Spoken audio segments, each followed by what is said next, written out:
मेरा नाम प्रसाद वेर्नेकर है। नमस्कार नाइक साहब। मेरा सवाल यह है कि कौन सा धर्म, किताब या जाति ये इजाज़त देती है कि मासूम जानवरों का कत्ल किया जाए, I mean to fulfil his hunger और taste. Like in case of Muslim, you celebrate Bakri Eid, which favors killing of goats, I mean, as a means of festival. I mean, hearing to your comments on Islamism and other religions, what I understand is your religion favors this festival in a more spirited manner, because Hinduism doesn't do so. They don't believe in killing goats, but accept that there are non-vegetarians who prefer eating chicken and goat and others. But does Islam favor this thing? भाई साहब का बहुत अच्छा सवाल है। भाई साहब ने पूछा है पहले कि कौन सा मजहब है जो मासूम जानवरों को कत्ल करने की इजाजत देता है। फिर उसने कहा कि इस्लाम में आप जानवर का कत्ल करते हैं, आप नॉनवेज खाते हैं, हिंदू धर्म में इसकी मुमानियत है। आपका सवाल है कौन सा मजहब। पहले मैं इस्लाम का जिक्र करूंगा, बाद में इंशाअल्लाह दिगर मजहब का भी जिक्र करूंगा। जहां तक कि इस्लाम का सवाल है, एक मुसलमान बहुत अच्छा मुसलमान रह सकता है प्योर वेजिटेरियन बन के भी। इस्लाम में जरूरी नहीं है कि आपको नॉनवेज खाना चाहिए, फर्ज नहीं है। और आप जानते हैं कि ये हमारा दूसरा कॉन्फ्रेंस है इस बड़े मैदान में, सुमैया ग्राउंड में। लास्ट ईयर ये सुमैया ट्रस्ट है, माशाल्लाह बहुत अच्छे लोग हैं। एक हफ्ता पहले कॉन्फ्रेंस के पहले कहा कि हम नॉनवेज में नहीं मानते, आप नॉनवेज इस मैदान पे सर्व नहीं कर सकते। हमने कहा कि हम 9 महीने पहले बुक कर चुके हैं, एक हफ्ते पहले आप बोलते ऑलरेडी स्टॉल दे चुके, ये नामुमकिन है। तो उनने अल्हम्दुलिल्लाह सुम्मा अल्हम्दुलिल्लाह हमारी बात रखी और लास्ट ईयर हमें नॉनवेज खाने की इजाजत दी। इस साल जब हमने बुकिंग की, पहले शर्त लगाई कि इस मैदान में नॉनवेज सर्व नहीं होगा। हमने कहा ये आपका ख्याल है, हम आपके ख्याल की इज्जत करते हैं, क्योंकि इस्लाम में नॉनवेज खाना फर्ज नहीं है। इसीलिए आप देखेंगे फूड कोर्ट में भी नॉनवेज सर्व नहीं कर रहे। हमारे जो मुकर्रिरीन हैं, इस्लाम के विद्वान हैं, उनको भी हमने कहा, हमने माजरत चाही कि इस ग्राउंड पे हम आपको नॉनवेज नहीं सर्व करेंगे, क्योंकि ये मुसलमान की जबान है। हम जब जबान देते हैं उसका पालन करते हैं। आपका सवाल, जैसे मैंने कहा कि मुसलमान को नॉनवेज खाना फर्ज नहीं है, लेकिन क्योंकि अल्लाह सुब्हानहू व तआला ने हमें इजाजत दी है। कुरान मजीद में लिखा है सूरह माइदा सूरा नंबर 5 आयत नंबर 1 में कि वो जानवर जो आपके लिए हलाल है, 4 पांव के, जो आपके लिए हलाल है उसको आप खा सकते हैं। लिखा है सूरह नहल में सूरा नंबर 16 आयत नंबर 5 में भी कि वो जानवर जो आपके लिए हलाल है उसका गोश्त आप खा सकते हैं। ये लिखा है सूरह मोमिनून में सूरा नंबर 23 आयत नंबर 18 में भी। कई जगह लिखा है कि आप हलाल जानवर का गोश्त खा सकते हैं।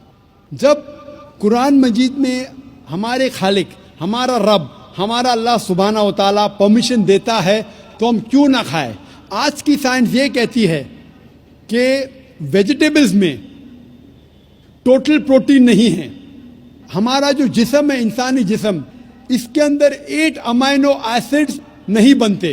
8 अमाइनो एसिड्स बाहर के फूड, बाहर के खाने में आना जरूरी है। कोई भी वेजिटेबल दुनिया में नहीं है जिसमें सारे 8 अमाइनो एसिड मौजूद है। लेकिन नॉनवेज फूड में अल्हम्दुलिल्लाह सुम्मा अल्हम्दुलिल्लाह कई नॉनवेज फूड में सारे अमाइनो एसिड जो जिस्म नहीं पैदा करता है, इसे कहते हैं इसेंशियल अमाइनो एसिड मौजूद है। इसे कहते हैं टोटल प्रोटीन। आज की साइंस ये कहती है कि non veg food is nutritious, it is full of protein. और हम जब तहकीक करते हैं तो हमें पता चलता है कि जब हम हर्बीवोरस एनिमल को देखते हैं, गाय, भेड़, बकरी, ये सिर्फ वेजिटेबल्स खाते हैं, सिर्फ घास फूस खाते हैं। जब इनकी दांत को हम देखते हैं, इनके दांत दे आर फ्लैट टीथ, इनके चपटे दांत है, ये सिर्फ भाजी खा सकते, गोश्त खा ही नहीं सकते। जब हम मांसाहारी जानवर को देखते हैं, शेर बब्बर, चीता, हम देखते इनके दांत को जब देखते, इनके दांत नोकीले हैं, कैनाइन टीथ, ये सिर्फ गोश्त खा सकते, भाजी पाला नहीं खा सकते।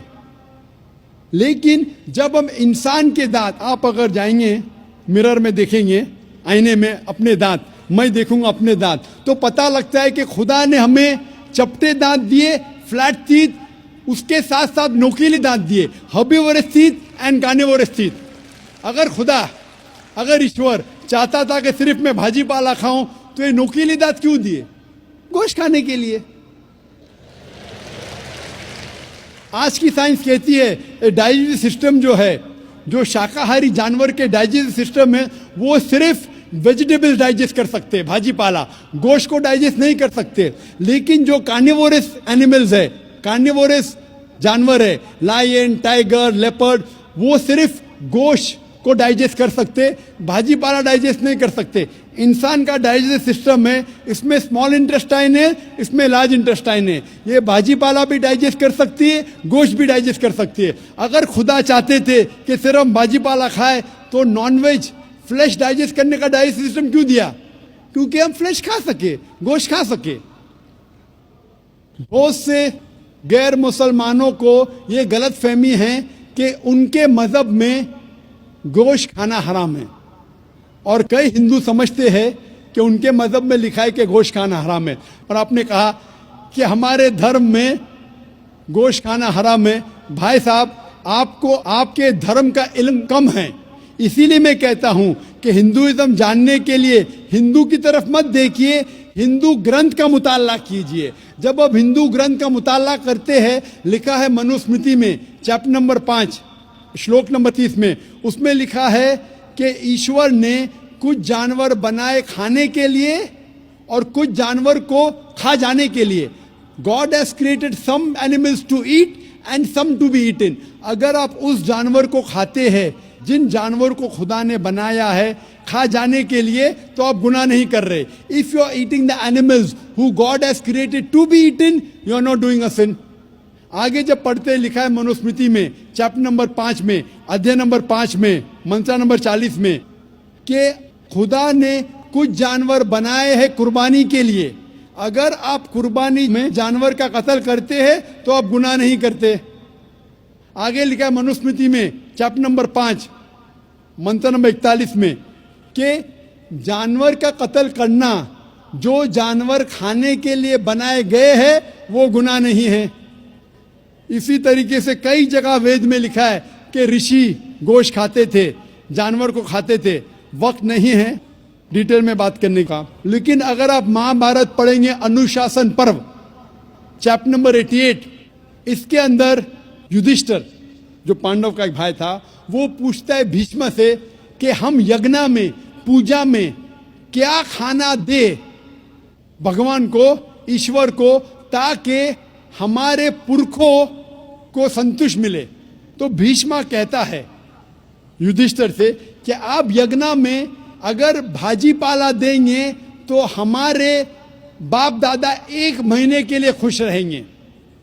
अगर आप मच्छी देंगे 2 महीने के लिए, अगर आप खरगोश देंगे 3 महीने के लिए, अगर गोश्त देंगे तो 4 महीने के लिए, अगर आप बेकन देंगे तो 5 महीने के लिए, अगर परिंदे का गोश्त देंगे तो 6 महीने के लिए, अगर हिरन का गोश्त देंगे तो 7 महीने के लिए। पूरा मेन्यू है, माशाअल्लाह बड़ा मेन्यू है। उसके आगे लिखा है अगर आप गाय देंगे तो पूरे 1 साल के लिए हमारे बाप दादा संतुष्ट रहेंगे, और अगर गेंडा राइनोसरस देंगे तो 20 साल के लिए हमारे बाप दादा खुश रहेंगे। पूरा मेन्यू है। क्या चाहते हैं बोलो? मच्छी, खरगोश, क्या चाहते हैं बोलो?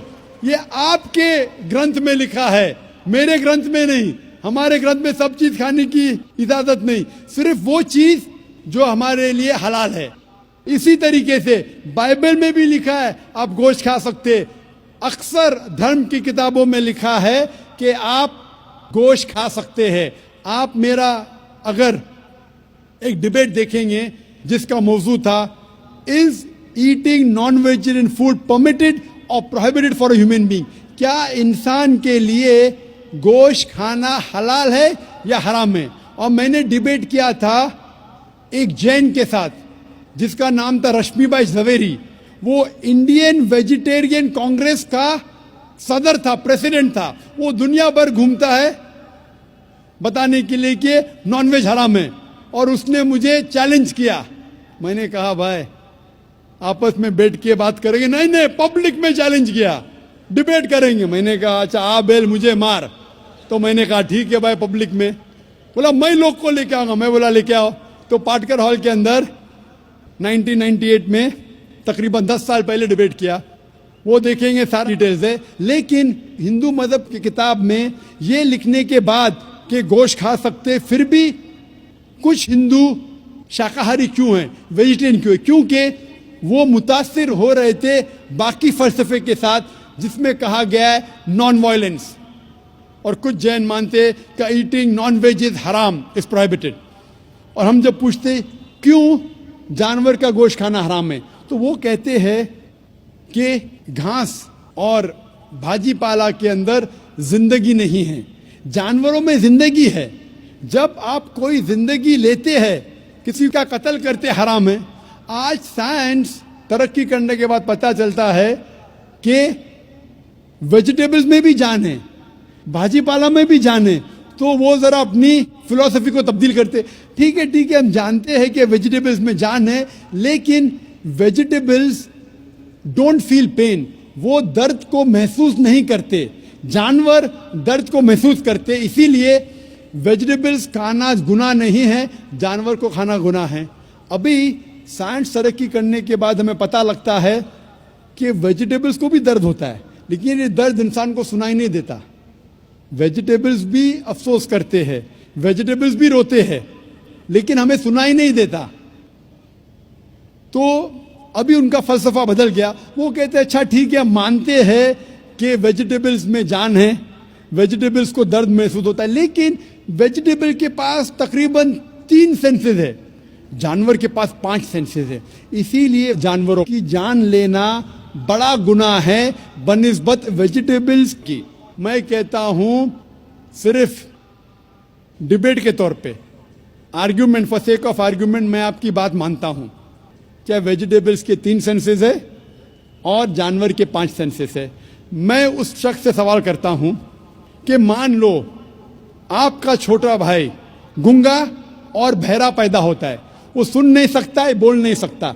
जब वो बड़ा होता है तो एक इंसान आपके छोटे भाई का कत्ल करता है, क्या आप जाके जज से कहेंगे मी लॉर्ड इस कातिल को कम सजा दो क्योंकि मेरे भाई के पास 2 सेंसेस कम थे, वो सुन भी नहीं सकता था और बोल भी नहीं सकता था?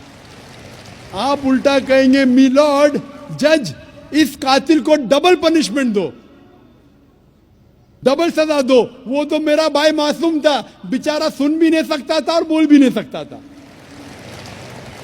इस्लाम में 2 सेंसेस कम या ज्यादा के वजह से कोई खाना हराम या हलाल नहीं होता है। जो चीज आपके लिए तैयब है वो आप खा सकते हैं। इसी तरीके से कई वजह। लेकिन अगर कोई नॉन मुस्लिम मुझसे ये कहता है कि मैं वेजिटेरियन हूं, मुझे कोई गिला शिकवा नहीं, आपको नॉनवेज पसंद नहीं है आप मत खाइए, लेकिन कोई नॉन मुस्लिम, कोई गैर मुसलमान, कोई हिंदू मुझसे कहता है कि आप जानवरों का कत्ल करते हैं वो गुनाह है, तो मैं उनसे कहता हूं इस बात को मैं तस्लीम नहीं करता हूं। आप अगर गोश्त नहीं खाना चाहते हैं, मैं आपसे खुश हूं। अगर हिंदुस्तान में सब गैर मुस्लिम गोश्त खाने लगेंगे तो गोश्त का भाव बढ़ जाएगा। तो मुझे कोई गिला शिकवा नहीं अगर गैर मुस्लिम गोश्त नहीं खाते, लेकिन अगर मुझसे कहते हैं कि गोश्त खाना गुनाह है तो मैं ये जवाब देता हूं। अभी आपको संतुष्ट हो चुका होगा कि साइंस के मुताबिक, आपके मजहब की किताब के मुताबिक, कुरान के मुताबिक गोश्त खाने की इजाजत है सारे इंसान को। Hope the answers the question.